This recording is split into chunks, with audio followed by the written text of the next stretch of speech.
Hey, everybody. Welcome in to Day by Day. I'm James. I'm with Mike and Andrew. What's up? And how are you guys doing? I mean, you're all Hanging in sick. there. I know that. You're all sick. We're battling. We're battling. Mike, right before we hit record, called this the Michael Jordan flu game. So here we go. I have a terrible headache, but I'm not sick at least. So I will carry you guys. We will get through this tonight. Good.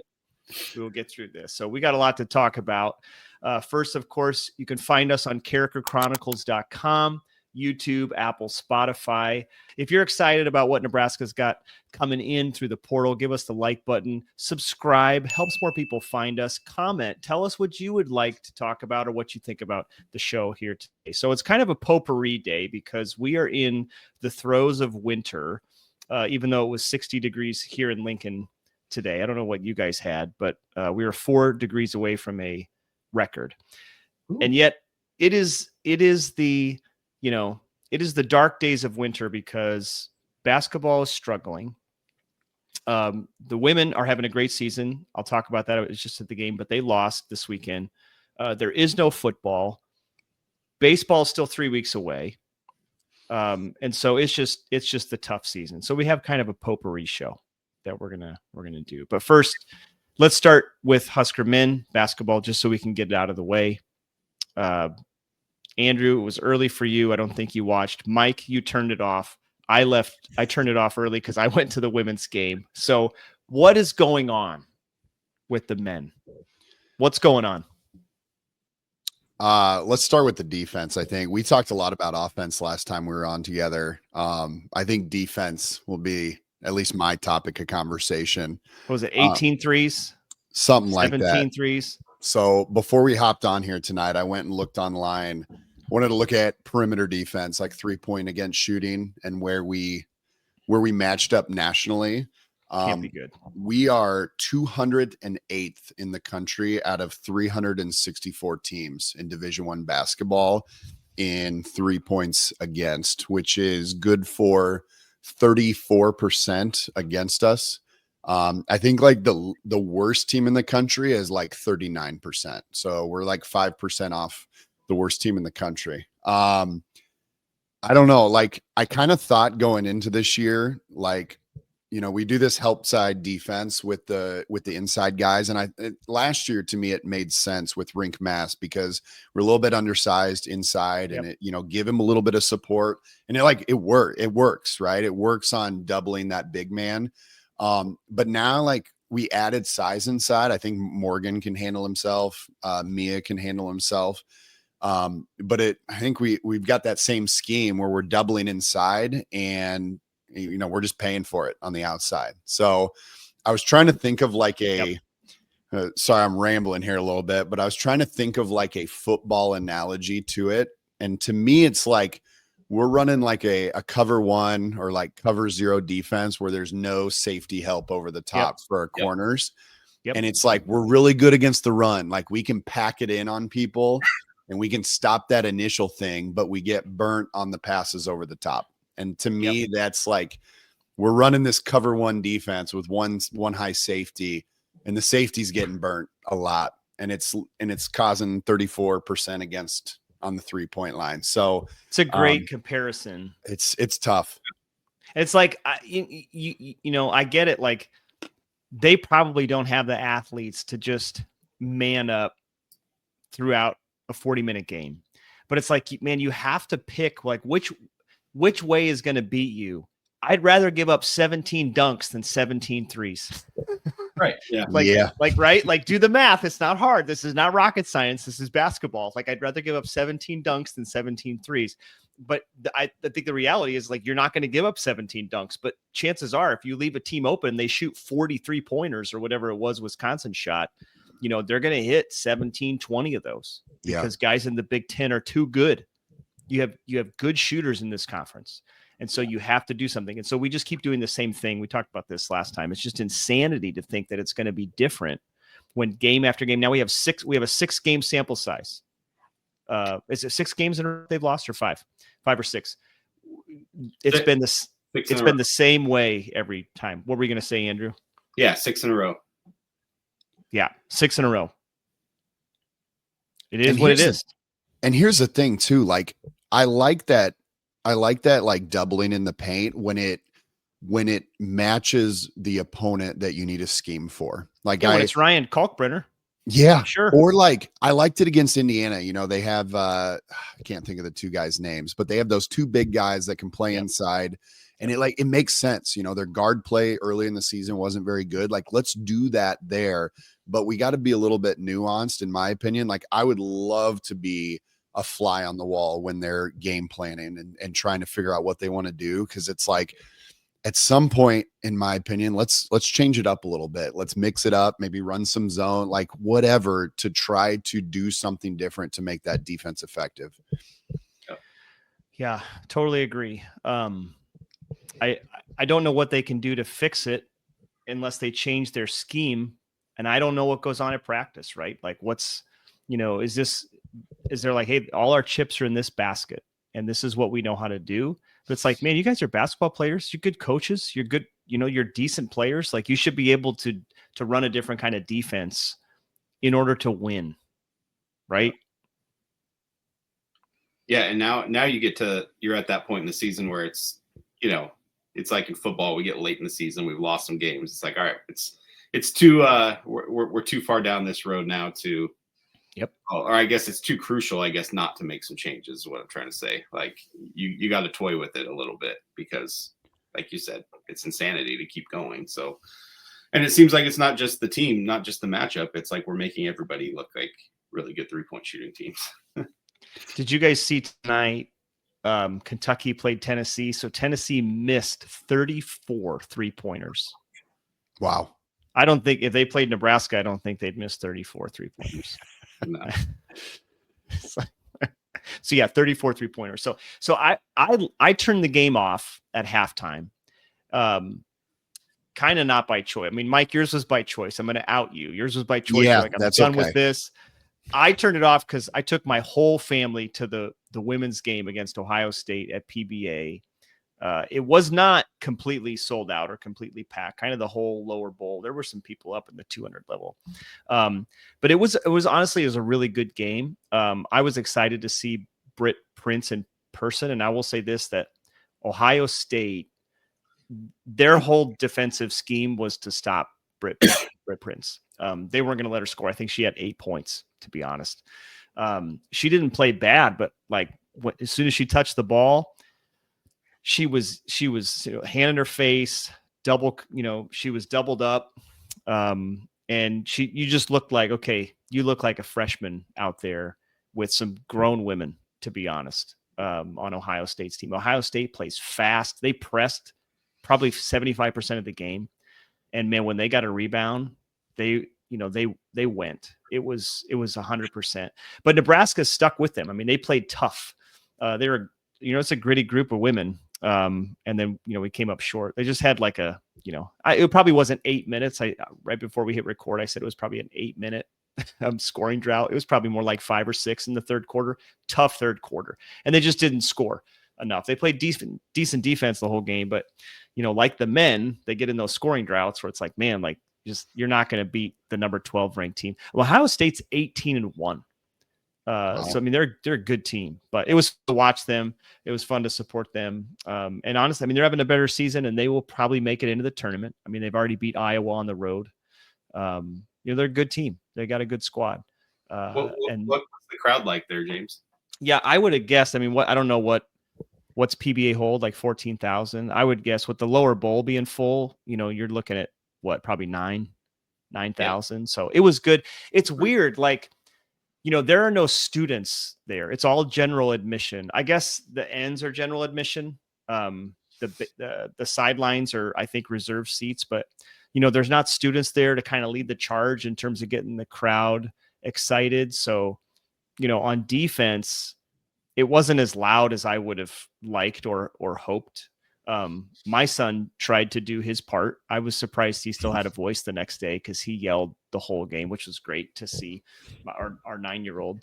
So yeah, the crowd environment was I would call it fun, but it wasn't like going to a men's big time game. Right. So yeah, but it was good. I mean, it was a good crowd for that, for that kind of a game on a Sunday at 2 p.m. Again, like, yeah, if last year, I think when they played Iowa and they played Caitlin Clark, I think PBA was sold out. I think it was full. But would have been nice to come away with the win. Would have been a great win for them, actually. Probably would have put them back in the top 25. So I think it's good news, though. Talk about game planning. If we're getting like a LeBron James treatment to our freshman guard, I think 100%. that's pretty good news for the future. So, if 100%. she's getting that special treatment, I think we got a good one there. And it's hard to know, like, with women and growing, like, she's 5'11", she's slight, it's like, how much more will you grow? She's obviously going to have another year in the weight room and developing that way. But, she played well. Her game is not so much like playing out on the 3-point line. I think she's third on the team in 3-point percentage, but she's kind of a mid-range, take it to the hole kind of a player. She made some tough shots. It's like she just didn't get as many shots as I think they'd probably like her to take. So, yeah. So good game. It was fun. It's actually the first women's game I've ever been to, I think. I don't think I'd seen one in person. So, all right. Well, let's get to some other things. Let's talk some football. We got to talk about this because it's all over the internet. People are talking about whether or not Nebraska is a blue blood. And I know, Mike, you live for this. You woke up, you went to work a few days back, you got your coffee, you sat down, you're like, let's fight with some strangers. Went to battle. So, I mean, I think we all agree. Yes, they are. I think the bigger question, which we'll get to in a minute, is like, is Matt Rhule the guy to get them back to acting like a blue blood? But I'm curious what you guys, I've written a lot about this, so I want to hear from you guys. When somebody pushes back to you and says, hey, I don't think Nebraska is a blue blood, how do you answer? Andrew, you have any? I want to start with you. I mean, national championships, like, you just gotta, I don't, like, people forget about the mid 90s or something, but I'm looking at the definition here: college football program with a long history of success, prestige, dominance. And not just the 90s. I mean, that's been Nebraska since the 70s there. So I don't know. I think people, do people love to hate us? Not really anymore, because it's like, it's not like we're good. You love to kind of hate the really good team, the Chiefs, whatever. But I long for people to hate us. Yeah, so it's kind of like, why do people hate on us? So I don't know. I just tend to say, hey, it wasn't that long ago. And if you kind of compare that, that many national championships in that span of time, that 60-3 record, that hasn't been done very often since then. Obviously, Alabama did it, but I mean, that speaks for itself. So, Mike, what are your thoughts? So first off, I would say, like, I understand why we get pushed back about Nebraska. Like, of all the blue bloods, I would say we're the one that's towing the line of all of them. So sure. I think to a certain degree, like, there is some warranted conversation. But it feels like, especially with our friends to the east in Iowa, theirs seems more like trolly than anything. Like, they're just trying to be Iowa fans. But like, Minnesota fans have just recently, let's talk about that. Oh man. Just handful of Minnesota fans out there that are active on Twitter. I think theirs comes from Minnesota as a program kind of being where Nebraska was historically, earlier in the 1900s. And it's like, they have obviously lost the blue blood status, and it's almost almost jealousy. I don't know what it is. Like, if we're dropping out, we're going to pull you down out with us. So, if Nebraska were to have another decade of, being a team that doesn't make bowls and is not nationally relevant, like, I think a decade is like, that's fair game. Like, after another 10 years, but as you mentioned with Matt Rhule, I think we have a guy that's going to be here that's going to bring us back to, we might not be winning national championships year after year, but like a program that's respectable, a program that is consistently in the top 25, and a program that could be competing in the Big Ten championship game. That's good. Here's something I've thought of. I want to know what you guys think. I don't think I've actually said this publicly or written it anywhere. every blue blood program except for Ohio State has had, a really rough half decade to 7 years or so, right? Like everyone. Yeah, Texas most recently. Right. But here's the thing that I think I just thought of. Most of those programs had their struggle closer to when they had won a national championship. And I think people were like, well, maybe you're just going through a lull. You just won a title 3 years ago. Nebraska won titles and then, had one in 97. And then they had some really good years. And then they just had a lot of okay years. Right. It's more gradual. Right? Just, 9 wins, 10 wins, 9 wins, 10 wins, 7. And then 25 years later, okay, now they have 7 years that's rough. And so I just think, man, there was just such a distance between winning a championship and then the struggle that all of a sudden these fans like from Oregon pop up. 25 years ago, there weren't Oregon Ducks football fans. They didn't exist. They were track fans. And they just pop up and they're like, oh, Nebraska's never been good. And it's like, actually, we've had a rough 7 years. But before that, we were actually winning 10, 11 games and playing for conference championships. We just didn't win them. Yeah. But, it's like Nebraska won, I wrote about this. Oregon has won like 15 conference championships in its 132-year history of football. Like Nebraska won 13 conference championships between like 1971 and 1995, right? So just that the distance, the time, I think has caused some people to say, well, yeah, Nebraska should be out. And it's like, well, yeah, but Oklahoma, man, Oklahoma was bad. Texas was bad. Michigan was pretty pathetic. And I'll also say, all of these schools have also had issues. All the traditional blue bloods have also had issues with probation, vacating wins, and Nebraska's never had that. And so it's like, we're now getting to the point where, man, we're really struggling, not on probation. But I do want to know, I mean, Mike, you just said it. Andrew, do you think Matt Rhule's the guy to get Nebraska back to acting like a blue blood? Yeah, acting like it. I mean, yeah, the wins are, yet to be seen, but yeah, I think he's got that mindset. He's a well-studied coach. I think he's in tune with the landscape of college football and what it's going to take to get there.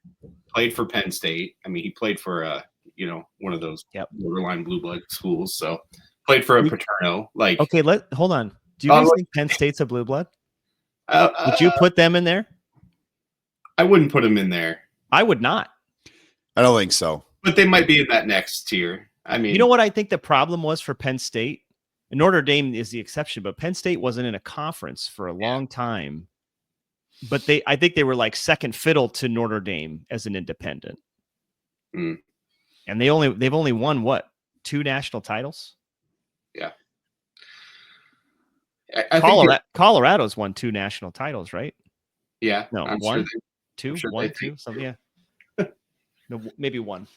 I think the other thing that bothers people is that we remain relevant in some form, like due to our following, due to our passion, media, coverage, all of that. I think people get annoyed that it's like, why does Nebraska, like Minnesota, we didn't fall off and disappear and stop selling tickets, and like they just disappeared after their whatever early 1900s success.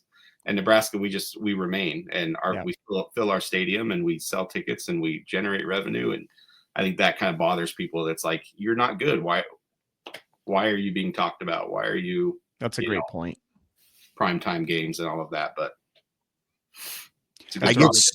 I get so much enjoyment on Twitter, like of people that hate that Nebraska's a blue blood still. Like, it's obviously like our past 2 decades have not been like overly successful, but it's like we're still top 10 in wins all time in college football. Like you have to credit those things. Like they still matter.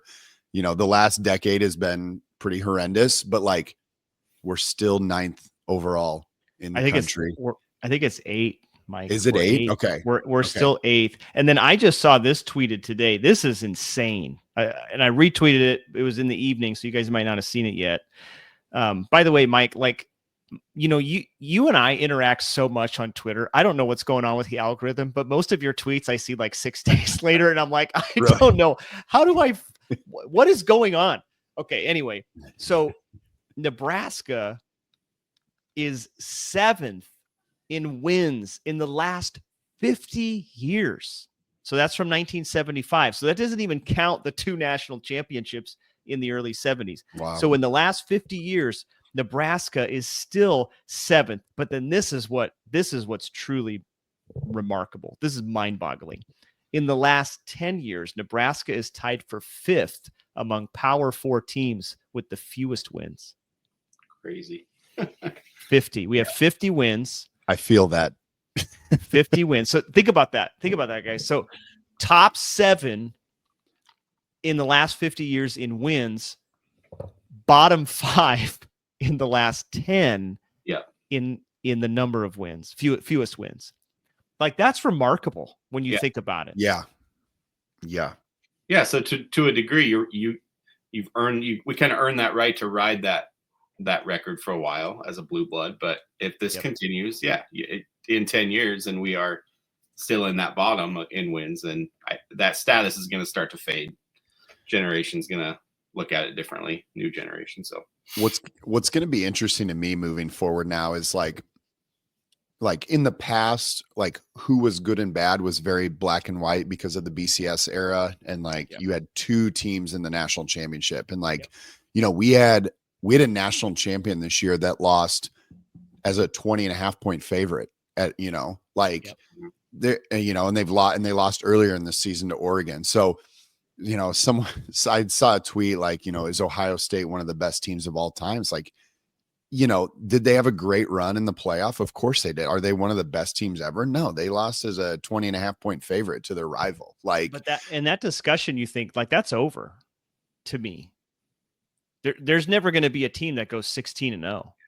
Wow. I mean, they're going to, especially I think with NIL and like the parity it's created, I think we're going to see less and less of like the Nick Saban with Alabama. I just don't think those runs are going to have I mean, it's going to be extremely tough to have that significant edge on other programs.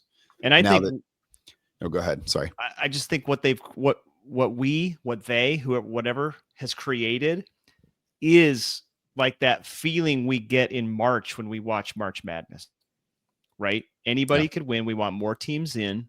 You know, we're not going to have 64, but we're probably going to go to 16 at some point. People love tournaments. We love March Madness. You could be a number 1 seed and still have lost. Like, you know, Purdue got spanked by Nebraska at home last year, or our home, right? I think we beat them by 16 points. Number 1 team. They still went on to be a 1 seed and could have won the national championship. And I think that's that's kind of the feel we're moving to in college football. Is it's anybody's game.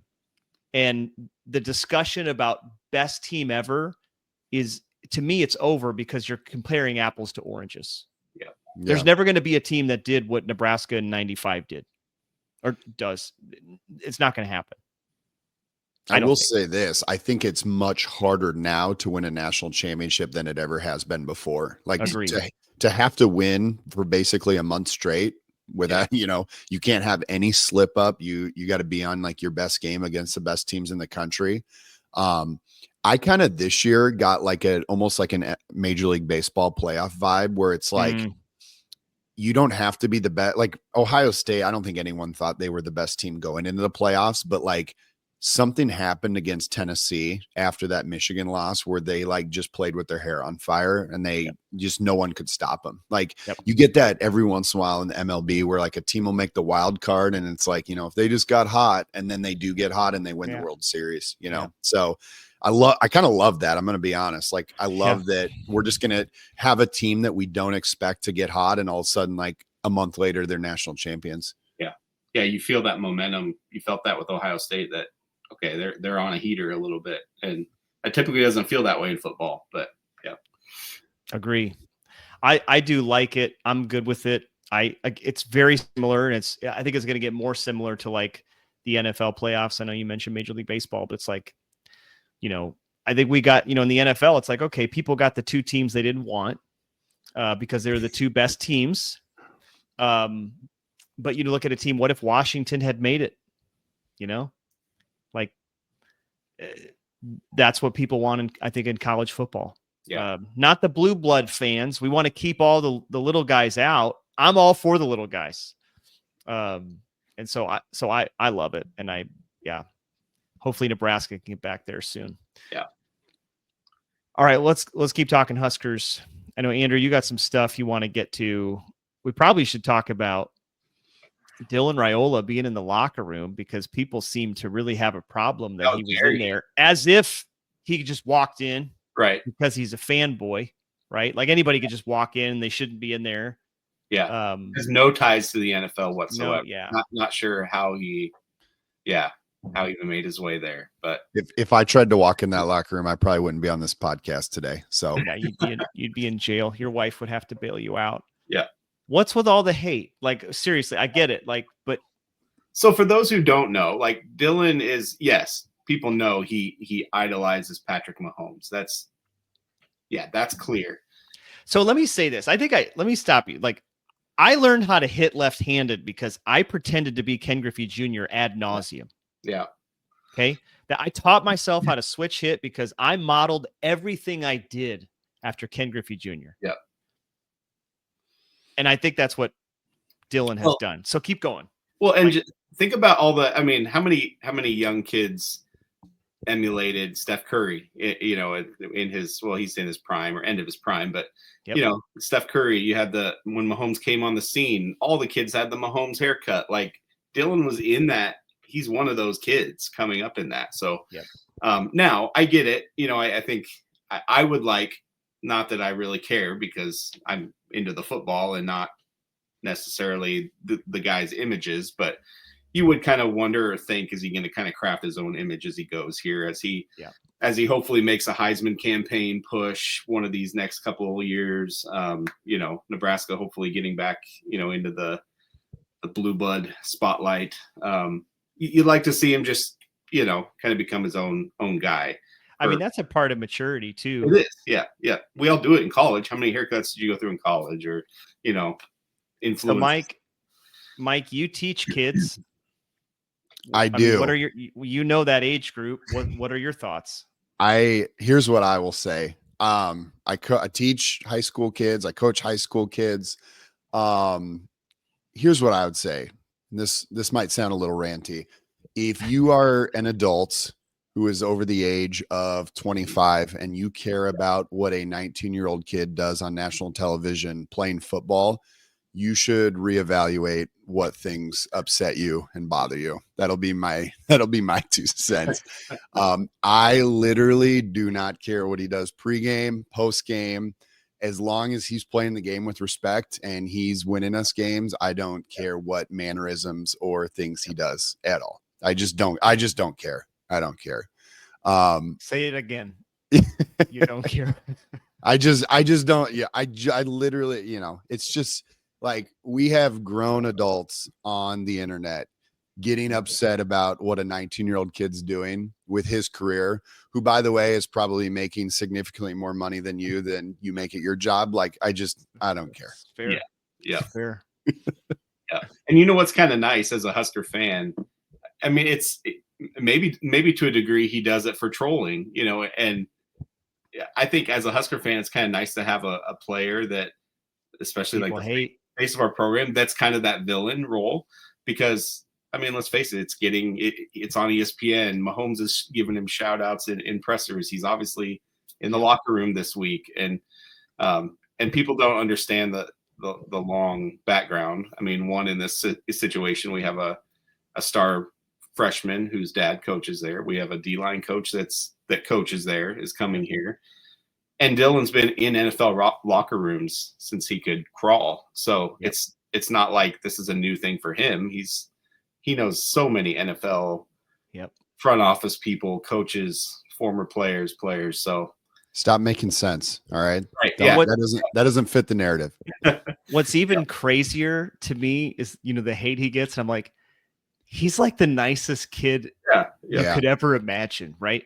Yeah. He's actually like, I'm sure on the field a little different, but off the field, like he's so soft spoken. He's kind. He takes time to do autographs and take pictures with kids because he's still a kid. You know, I mean, he's now an adult. You know, in Nebraska, he's an adult. He's 19 now, but he's in college, and I'm like, he's just, you know, as I get older, as my wife gets older, like when we watch games, my wife does this too. You know, she'll watch something. She's like, oh man, like he is so cute. Like, look at him, because they're young, they're kids. You know, they're enjoying, they're in the prime of their life. And you're like, I wish I could go back there. I wish I could go back. And so just let him be himself. And yeah, to your point, Andrew, like he'll come into his own, but like, think about like when I was trying to figure out, when I was, you know, grow up in my profession after college, I emulated a lot of people. And eventually, as time went on, I started to learn my own way of doing things, and I didn't copy people. I think that's just a normal part of growing up. He just happens to do it on national television. Yeah. To Mike's point, you know, get over it. Yep. Yeah.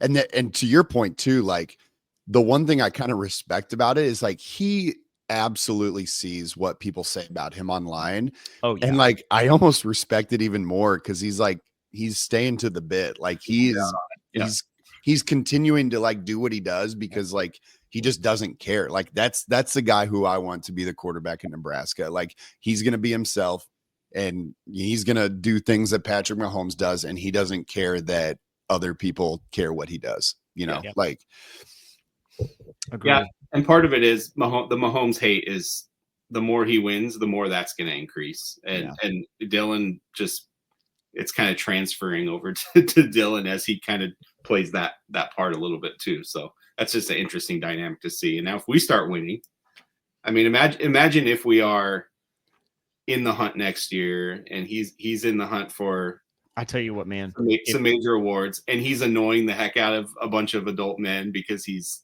acting like Mahomes. It's going to be beautiful. So if we win, I will be unbearable. It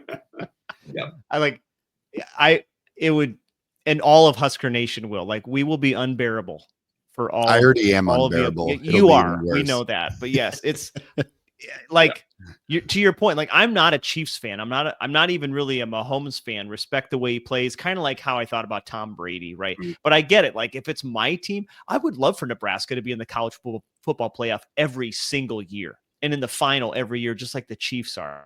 Yeah. But yeah, I could see if you're annoyed with Mahomes, then I could see, you know, the annoyance you have with Raiola would go through the roof.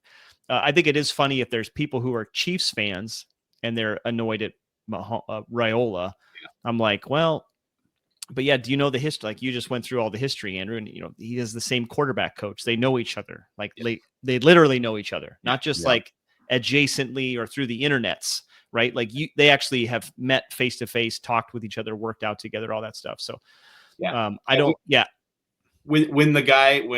Mahomes himself is embracing the kid, like that, everybody else's criticism falls flat, you know, and that probably for Dylan is like why he's like, I just embrace it. Like, I don't have to worry about the haters. So I know we the Husker podcast, but let's talk a little bit about NFL, your thoughts on the Super Bowl. I know, Andrew, you want to talk about not overlooking the role that Huskers are playing here in the Super Bowl and even future coaches. I don't know what thoughts you have, but I'm just quick. Who do you guys think is going to win the game? Chiefs. I honestly, I can't decide. I don't know. I go back and forth every day. I mean, it's like one hand you have like probably the best roster in the NFL in the Eagles. And then on the other hand, you have like Patrick Mahomes, who is the Grim Reaper of the NFL. I honestly have no idea. Yeah. I mean, I said to a buddy last night, if the Eagles want to win, they will have to win handily, and they will have to essentially blow out the Chiefs, which I don't think will happen because you cannot give the ball to the Chiefs with 2 or 4 minutes left and expect to win that game.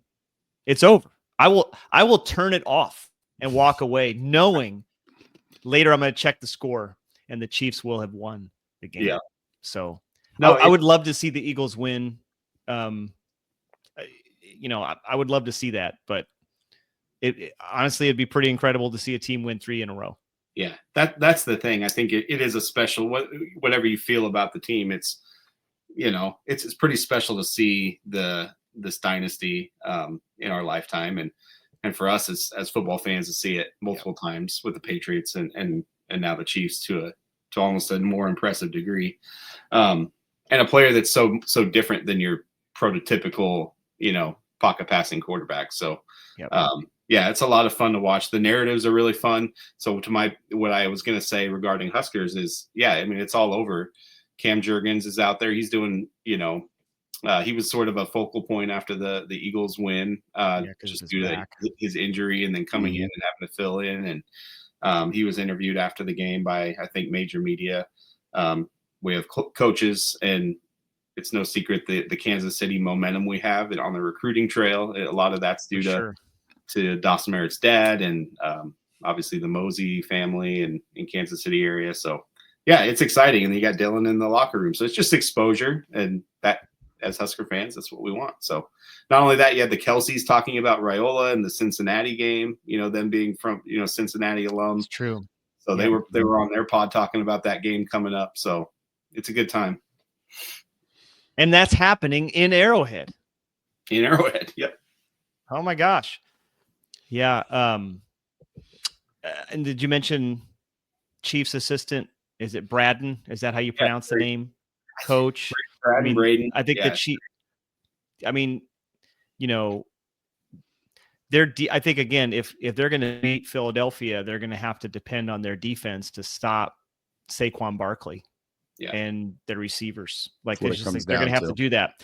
And he's a big part of that. Chiefs have had a good postseason defensively. So yeah, I think it is encouraging that Nebraska is so integral into the Super Bowl. Yeah. The Cam Jurgens things is cool. Like we coming out of high school. I mean, I remember when he was recruited out of Beatrice, like he was a tight end, and now he's the starting center on the Philadelphia Eagles in the Super Bowl. There's been like talk of that. What's that? Go ahead. I was going to say, like, what's it been, like 6 years, 7 years since he was in high school? Yeah. I mean, tight end, that's crazy. Tight end out of Beatrice. Yep. Isn't that wild? There's been talk of like this Eagles offensive line being like one of the best offensive lines of all time. Like, it's pretty cool that he's a part of that, like obviously there's a ton of talent around him. Like they have phenomenal talent up front, but for him to be like, take over for Kelsey and just like not even skip a beat, like that's pretty special. Yeah. Seamless. Well, for all of Frost's faults, I remember when he kind of called it when Jurgens made the switch to center.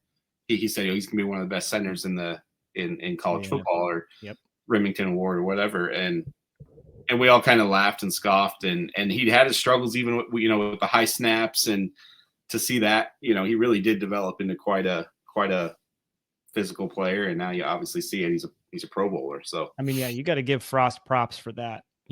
Seeing that, having that vision. Yep. So good for him.